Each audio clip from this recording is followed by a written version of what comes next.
بسم الله الرحمن الرحيم. إنا فتحنا لك فتحا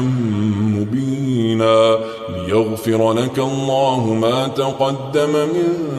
ذنبك وما تأخر ويتم نعمته عليك ويهديك صراطا مستقيما وينصرك الله نصرا عزيزا. هو الذي أنزل السكينة في قلوب المؤمنين ليزدادوا إيمانا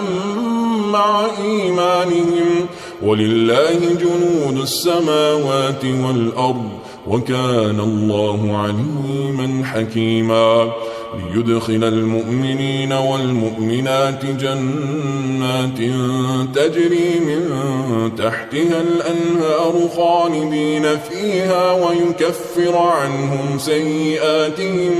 وكان ذلك عند الله فوزا عظيما. ويعذب المنافقين والمنافقات والمشركين والمشركات الظانين بالله ظن السوء عليهم دائرة السوء وغضب الله عليهم ولعنهم وأعد لهم جهنم وساءت مصيرا.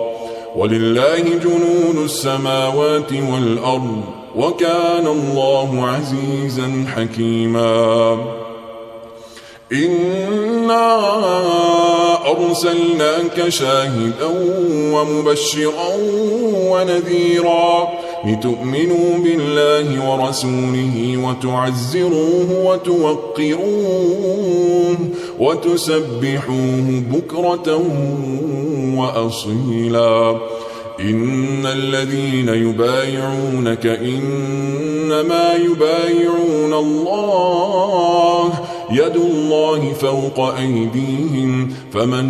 نكث فإنما ينكث على نفسه ومن أوفى بما عاهد عليه الله فسيؤتيه أجرا عظيما. سيقول لك المخلفون من الأعراب شغلتنا أموالنا وأهلنا فاستغفر لنا يقولون بألسنتهم ما ليس في قلوبهم قل فمن يملك لكم من الله شيئا إن أراد بكم ضرا أو أراد بكم نفعا بل كان الله بما تعملون خبيرا. بل ظننتم أن لن ينقلب الرسول والمؤمنون إلى أهليهم أبدا وزين ذلك في قلوبكم وظننتم ظن السوء وكنتم قوما بورا. ومن لم يؤمن بالله ورسوله فإنا أعتدنا للكافرين سعيرا. ولله ملك السماوات والأرض يغفر لمن يشاء ويعذب من يشاء وكان الله غفورا رحيما.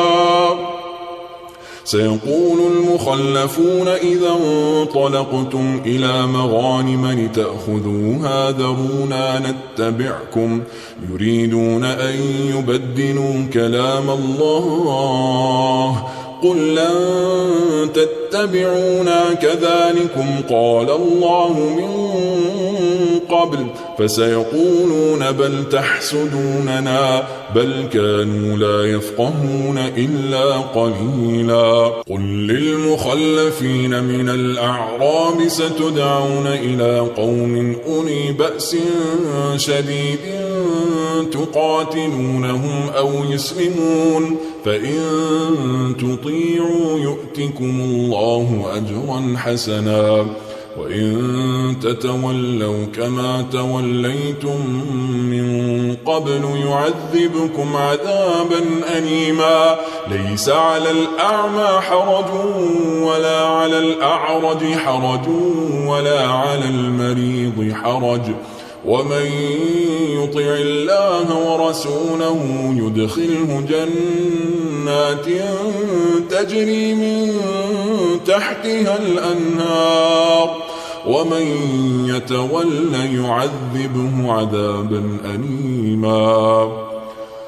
لقد رضي الله عن المؤمنين إذ يبايعونك تحت الشجرة فعلم ما في قلوبهم فأنزل السكينة عليهم وأثابهم فتحا قريبا ومغانم كثيرة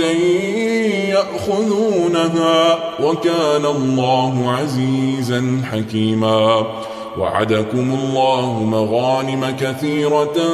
تأخذونها فعجل لكم هذه وكف أيدي الناس عنكم ولتكون آية للمؤمنين ويهديكم صراطا مستقيما وأخرى لم تقدروا عليها قد أحاط الله بها وكان الله على كل شيء قديرا ولو قاتلكم الذين كفروا لولوا الأدبار ثم لا يجدون وليا ولا نصيرا سنة الله التي قد خلت من قبل ولن تجد لسنة الله تبديلا وهو الذي كف أيديهم عنكم وأيديكم عنهم ببطن مكة من بعد أن أظفركم عليهم وكان الله بما تعملون بصيرا هم الذين كفروا وصدوكم عن المسجد الحرام والهدي معكوفا أن يبلغ محله ولولا رجال مؤمنون ونساء مؤمنات لم تعلموهم أن تطؤوهم فتصيبكم منهم معرة بغير علم ليدخل الله في رحمته من يشاء لو تزينوا لعذبنا الذين كفروا منهم عذابا أليما إذ جعل الذين كفروا في قلوبهم الحمية حمية الجاهلية فأنزل الله سكينته على رسوله وعلى المؤمنين وألزمهم كلمة التقوى وكانوا أحق بها وأهلها وكان الله بكل شيء عليما لقد صدق الله رسوله الرؤيا بالحق لتدخلن المسجد الحرام إن شاء الله آمين محلقين رؤوسكم ومقصرين لا تخافون فعلم ما لم تعلموا فجعل من دون ذلك فتحا قريبا هو الذي أرسل رسوله بالهدى ودين الحق ليظهره على الدين كله وكفى بالله شهيدا محمد رسول الله والذين معه أشداء على الكفار رحماء بينهم تراهم ركعا سجدا يبتغون فضلا من الله ورضوانا سيماهم في وجوههم من أثر السجود ذلك مثلهم في التوراة ومثلهم في الإنجيل كزرع أخرج شطأه فآزره فاستغلظ فاستوى على سوقه يعجب الزراع ليغيظ بهم الكفار. وعد الله الذين آمنوا وعملوا الصالحات منهم مغفرة وأجرا عظيما.